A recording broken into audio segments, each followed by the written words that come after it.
Welcome back to Killer Fun, where we explore the intersection of crime and entertainment. I'm Christy. And I'm Jackie. And today, Halloween week continues on Nightmare on Elm Street. Not Nightmare on Elm Street, A Nightmare on Elm Street. Yeah, it's like A Nightmare on Elm Street. That's right. It's a singular nightmare, even though there are many, many nightmares.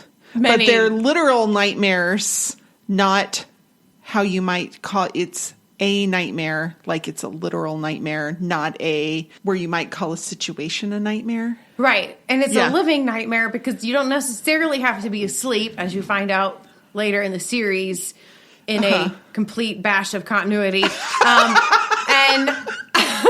But it's a completely delightful series, and Freddy Krueger is so fun. Yes. And horrible and so fun. Yes. He's not quite the king of one-liners, which we'll talk about later. Okay. But he's pretty close. Yeah. 1984. So it always makes me wonder if the don't fall asleep stuff came from Star Wars a little bit, maybe. Because... Oh, no, not Star Wars. I'm having do you see my face? Yes, and then I just realized why I think it's Star Wars. Let's take a picture of what face I had on. Wait, let me see if I can do this. Wait, lady, hold it.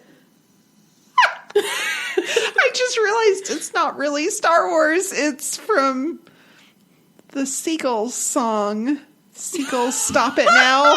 Poke your knees. Yeah, Seagulls, poke your knees. Oh my gosh, I'll post that on the social media. Oh my gosh, that's a great song. Because it's so funny. But because Yoda says to Luke at the end of that, don't fall asleep. And I forgot that it's part of the bad lip reading video song, not the actual movie. Not the actual movie. Okay.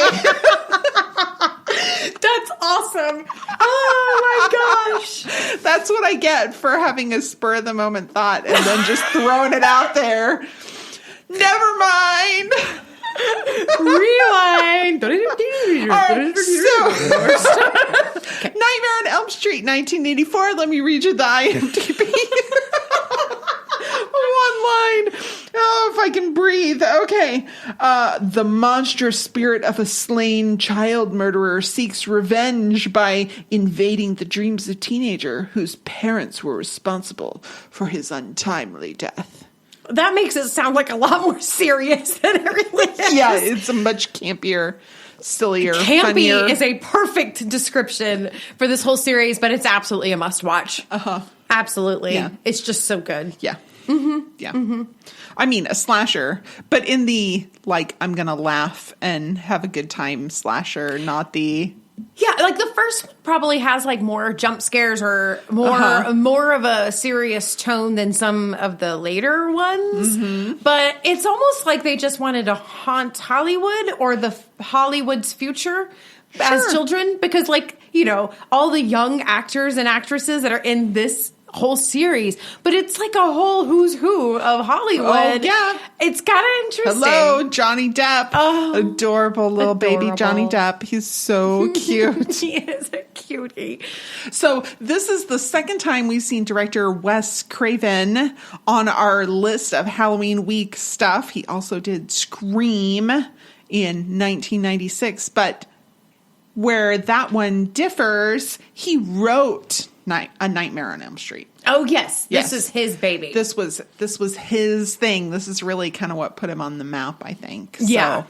And the film actually is pretty amazing what they're able to do, and one of the first to use Steadicam and do a lot of cool things. Yeah, a lot of really cool like video stuff. Now, this one was not based on a serial killer, but it is based on some real life events, which sounds ridiculous. This sounds ridiculous. But it's not. So there was an article in the LA Times that Wes Craven read about a little boy who had escaped Cambodian genocide with his family, and this little boy was afraid to go to sleep. Okay. And so his parents finally got him to fall asleep, and they were so relieved because this kid had been up for evidently quite some time, and in the middle of the night, he started screaming, and by the time they got to him, he was dead. And they don't know why. Oh, that's weird. It is weird.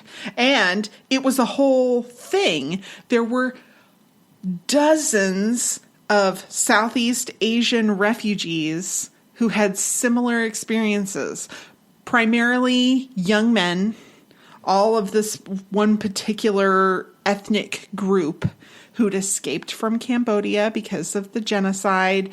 They were being persecuted because they'd helped the U.S. in part of the Vietnam War. There was a large enough segment of this particular group's population that was experiencing unexplained death in their sleep, that they didn't have a heart attack, they didn't have a stroke. They have no idea what caused the death. There was no reason why these primarily men from this particular group should have died in their sleep in their 20s and 30s, but they all were refugees in the U.S. from this particular crisis. And that is what spurned the inspiration to Wes Craven for Freddy Krueger. I'm floored right now. Yeah, it's kind of crazy. There's no medical explanation at all. And there was enough people that this was happening to, all of this particular ethnic background, that it made public health experts nervous and look into it. Oh my gosh. And they never explained it. And it just stopped, though? It just stopped? Once the people from that group who were refugees in the U.S. were either survived and were no longer affected, or they died, then that group was no more. So it was only this group of refugees who were dying in their sleep. That's so weird.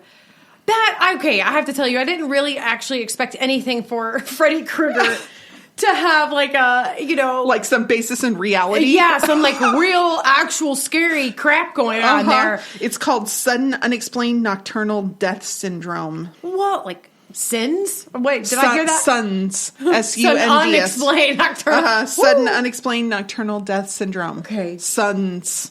That's weird. Mm-hmm. Okay, well, I know what rabbit hole I'm going to dive down later, because that is super, super creepy. Uh-huh. Okay, because when you first started talking about it, I thought of the movie Babadook. Oh.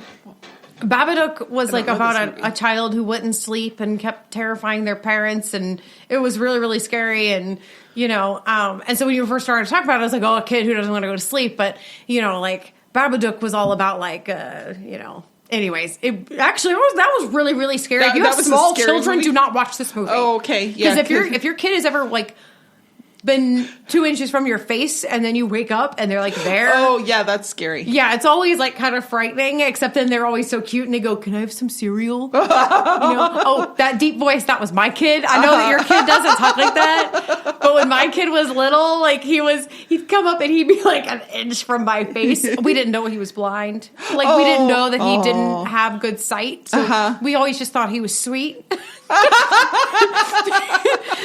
Parents, you will survive this, I promise. But he just was always so close to our face, and we thought he just likes being so close. No, he really couldn't see it. Couldn't see anything. Anyway, oh my gosh. And then he would be that close, and I'd wake up to his face right there, which he had a large head, so it was really kind of, eclipsing. And he says, "Mom, can I have some cereal, please?" Because my little kid had this deepest voice ever. Really? From babyhood. Really? It would freak people out.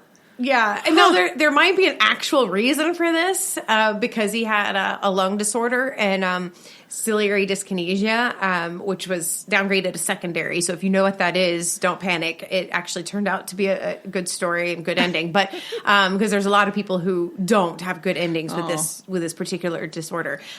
So he had a lot of steroids. Okay. To fight inflammation. And so we wonder if that made his voice drop prematurely. But he did. He always had this very, very deep voice. So on all the little baby recordings, there's my youngest who's talking like this, Chuck E. Cheese. Cheese. Chuck E. Cheese. And then there's our oldest who had a normal kid voice. No, Alex, we can't go to Chuck E. Cheese. It's just really funny. But he used to terrify me. If you have a kid who does this, do not watch Babadook. Okay. Wait. Okay. That's fine. Because I really find it endearing. My youngest will occasionally sleepwalk. Oh. So I have her on video. It is stinking adorable. I can only imagine. No. I'll share it with you.